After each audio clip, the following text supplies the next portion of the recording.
G'day guys, and welcome to our lesson on electric motors. To understand this lesson, you have to go back and learn the right hand slap rule if you have not already. And the right hand slap rule basically says, if you have a moving charge, a positive charge or a positive current, and you put your thumb in the direction of that current, and then you put your fingers in the direction of the magnetic field lines, if you're using your right hand, the force from these magnetic field lines on this wire is given by your palm. So in this case, it'll be out of the page at right angles. Furthermore, if the magnetic field lines are running parallel to the current in the wire, it's really not possible to bend your fingers around to be in the same direction as your thumb and keep everything square. So you would get zero force on this wire.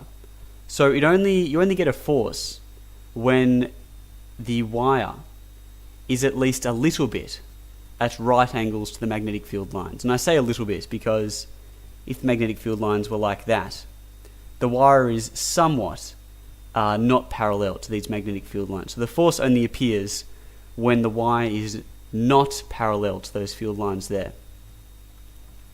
We can exploit this force to run electric motors. I've drawn 4 pictures down below, and I'm going to show you how a coil is forced around by the magnetic field created between 2 magnets. So first of all, just recognize that between the north pole and the south pole of these magnets here run magnetic field lines like that. And I'll just keep it to a minimum. I'll keep it as one magnetic field line, but remember they're all there. So between each of these magnets we get that magnetic field line. If we place a coil or a loop of wire here between the 2 magnets, and then we run a current, we're on the current in this direction through that coil, we have moving charges moving through a magnetic field, so we're going to get a force.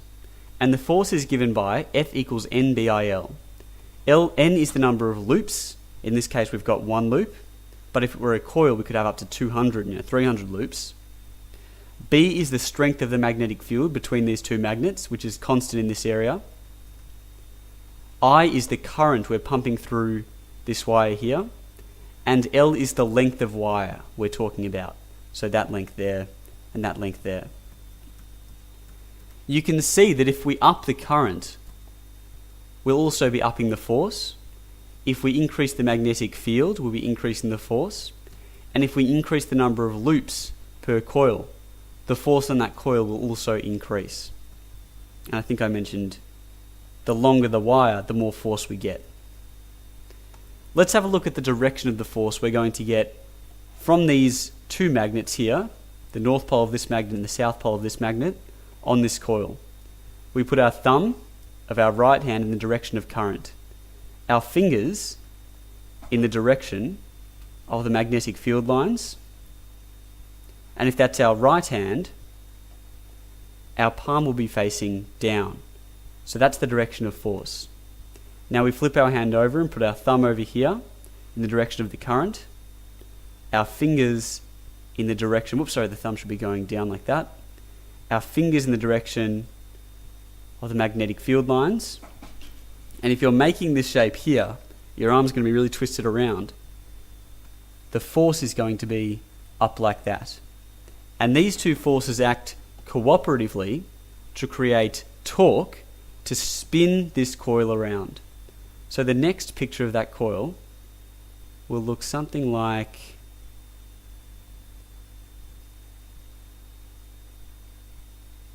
that. It's been forced around by these forces. Now there's still current running through it in that same direction, but we'll go back for a second. I didn't account for any forces on these wires here. That's because they run parallel to the direction of the magnetic field, and if they're running parallel, there is zero force on them. So we don't get any force on these wires here in this picture. Notice in this picture though, the wires here, here and here are no longer parallel to the direction of the magnetic field. So now they will experience a force. The direction of that force we'll find out in a second. Let's look at this wire here. Current running this way, so that's our thumb. Our fingers in the direction of the force there. It's the same picture as over here. The size and the direction of the force have not changed.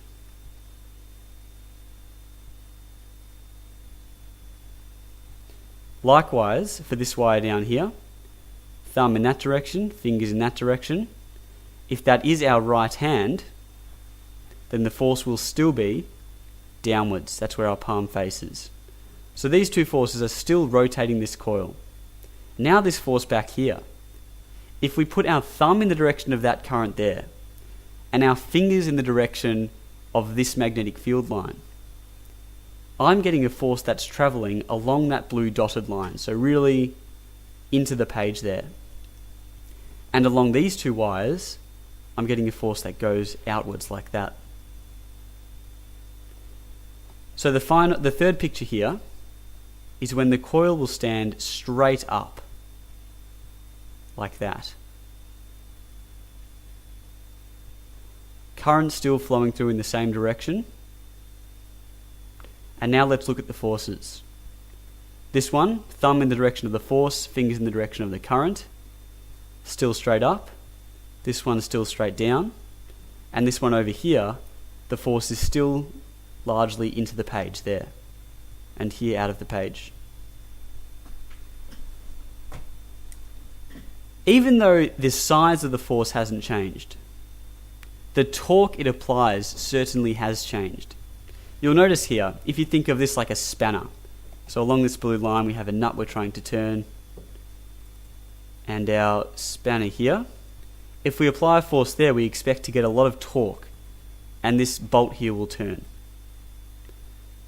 But if the spanner is directly upwards, and we're still applying the force in that same direction, we wouldn't expect this to turn at all. So even though the current hasn't changed, the length hasn't changed, and the magnetic field hasn't changed, the ability of this force to turn the coil around has decreased significantly. And again, these forces here don't turn the coil at all. So this is the point where the forces are doing the least work for us.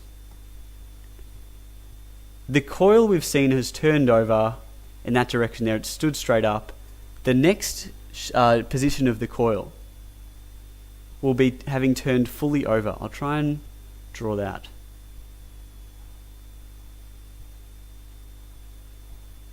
So this here is a 180 of that there, and the current will have reversed. And the forces, you put your thumb in the direction of the current there, your fingers in the direction of the magnetic field. The force here is now down, and the force here is up. Now remember, if the coil really is turning over like that, it'll have turned down in that direction there. But the force is now resisting the turn of the coil. What we want is to reverse the direction of the force as it passes this point.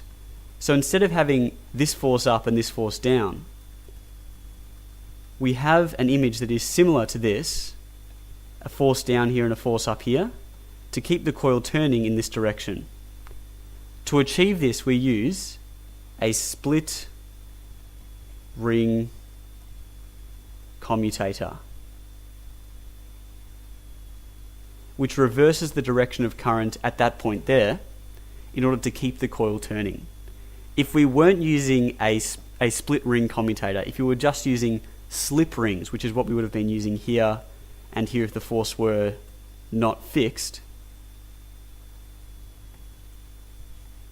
then the coil would oscillate around this point. It would get past this point, get to here, and then turn back. Actually, I might have got those forces the wrong way around. This force here would have been up like this, and that one down like that. So it would have turned over to here, kept turning, gone down, and then this force would have pushed it back. But with the split ring commutator, we reverse the direction of those forces and keep everything turning around nicely. If you didn't have a split ring commutator, you might also have an AC current, which changes direction at this point here.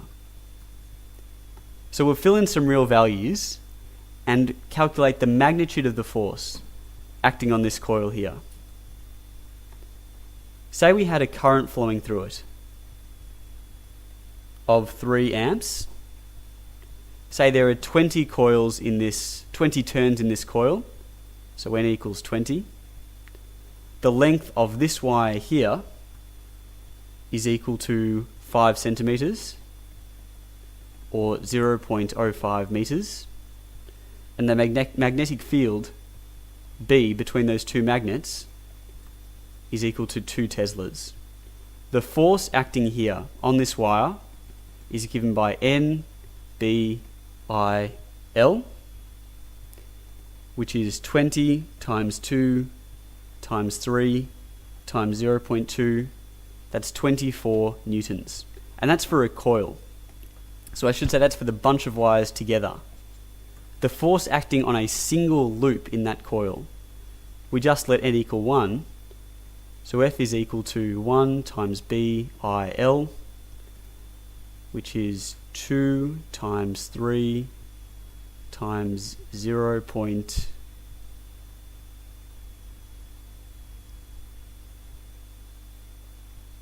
I might have had an error here. I was supposed to make this 0.05. 0.05. Let's see if that comes out correctly.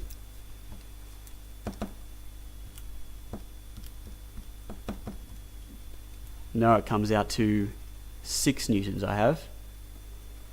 And F equals BIL comes out to 2 times 3 times 0.05,